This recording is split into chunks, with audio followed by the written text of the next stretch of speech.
Claro, porque, fíjate, todas esas instancias internacionales, Corte Penal Internacional, de la que Venezuela forma parte desde el año 1998, ya cuando se aprueba el Estatuto de Roma, Venezuela es uno de los primeros países que se incorporó, el sistema de Naciones Unidas, no me voy a mencionar tanto a la OEA, porque bueno, ya sería perder el tiempo en este programa, creo yo, tan importante hablar de la OEA.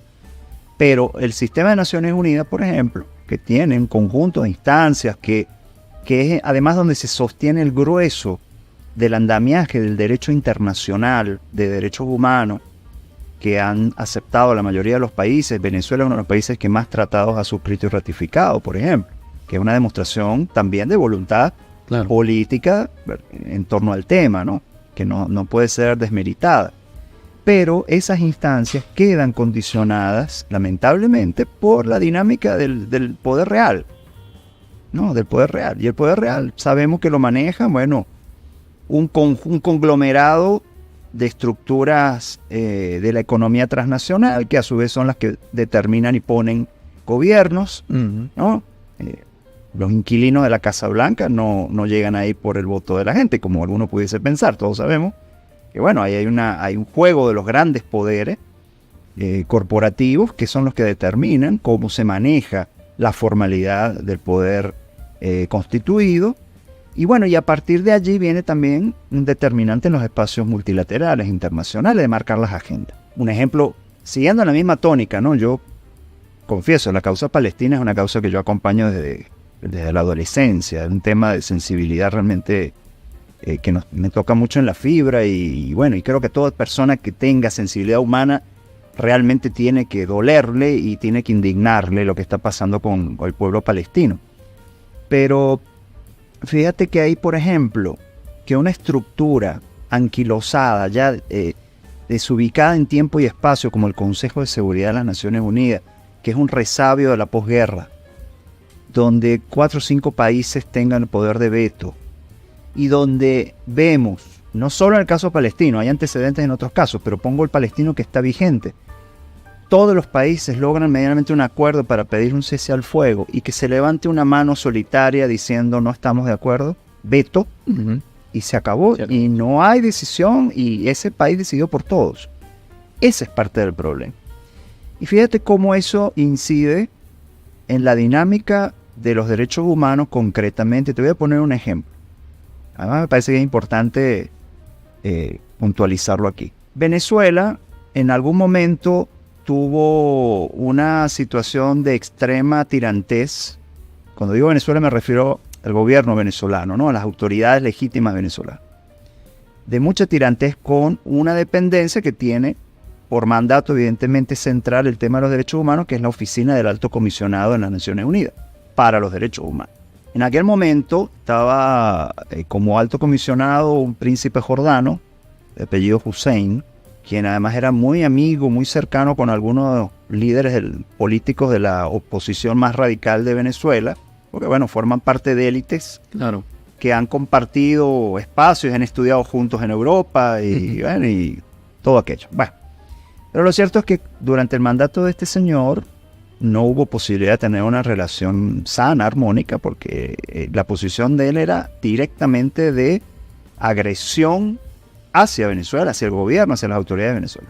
Después llegó la señora Bachelet, Michelle Bachelet. Bueno, todos sabemos que, si bien yo no decir que es socialista, y que me parece que es sobreestimar, ¿no? Ese socialismo muy rosado chileno que nunca terminamos de entender.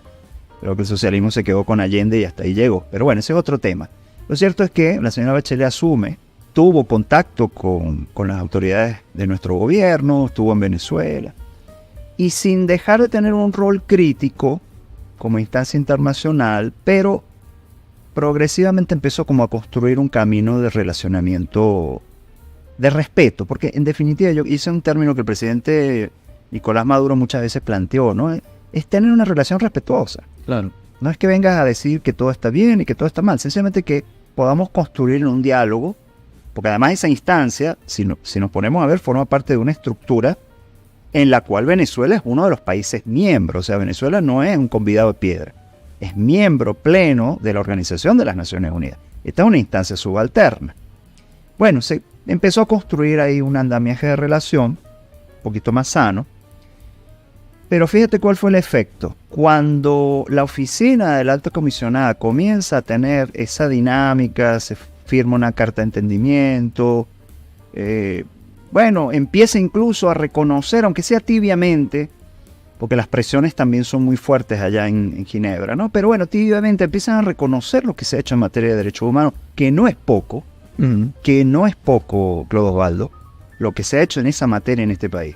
Bueno, aparece entonces automáticamente esa iniciativa perversa con Estados Unidos tras bastidores, por supuesto, nunca puso la cara, pero sí puso todo lo que hacía falta para, que es la creación a través de una resolución que se presenta en el Consejo de Derechos Humanos de una misión internacional para la determinación de los hechos de Venezuela. Es decir, para decirlo más sencillo, le crearon una estructura paralela a Bachelet.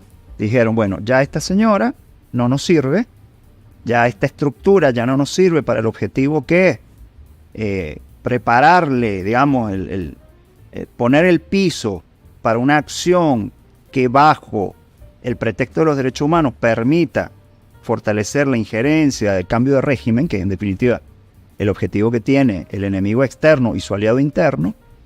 Pero al ver que ya empieza a haber una relación decente como debe ser, entonces se crean una cosa en paralela, que es esta comisión que, bueno, le colocan bastante billete en la mano y la sitúan en Panamá para que desde allá, a control remoto, elabore informes sobre Venezuela y, bueno, y escriba todo lo que escribieron. Y yo en su momento, recuerdo, yo lo advertía. Cuando eso apenas empezó, yo lo advertí y lamento no haberme equivocado. O sea, el objetivo de esta misión paralela no es solamente invisibilizar el trabajo que está haciendo la Oficina del Alto Comisionado con el gobierno legítimo de Venezuela, sino es empezar a construir la ruta hacia la otra instancia donde ellos van a atacar, que es la Corte Penal. Y efectivamente fue así. Esos informes lo que han hecho es nutrirle con una sarta de cosas armadas, insostenibles, sin argumentaciones, digamos, desde el punto de vista jurídico que uno pueda darle pie. Pero bueno, le han ido nutriendo a la Fiscalía de la Corte Penal el expediente de lo que ellos llaman Venezuela 1, que es además una iniciativa en que la Corte Penal apertura por requerimiento de un grupo de gobiernos hostiles a Venezuela, que fue el famoso Grupo de Lima. Okay. ¿Verdad? Grupo que después se fue desarmando, muchos países se retiraron, Argentina, México, Perú, el propio Perú se quedaron sin sede. Imagínate, todo el Grupo de Lima no tiene sede. Pero bueno, lo que te quiero decir es, fíjate cómo el factor de la política con minúscula está muy marcado, muy presente en esto, y bueno, y empieza a generar un conjunto de escenarios donde Venezuela al gobierno venezolano, al pueblo venezolano, a las instituciones venezolanas, les ha tocado y nos ha tocado movernos, bueno, con mano derecha y mano izquierda, porque... Claro. Laiguana.tv. La verdad hecha tendencia.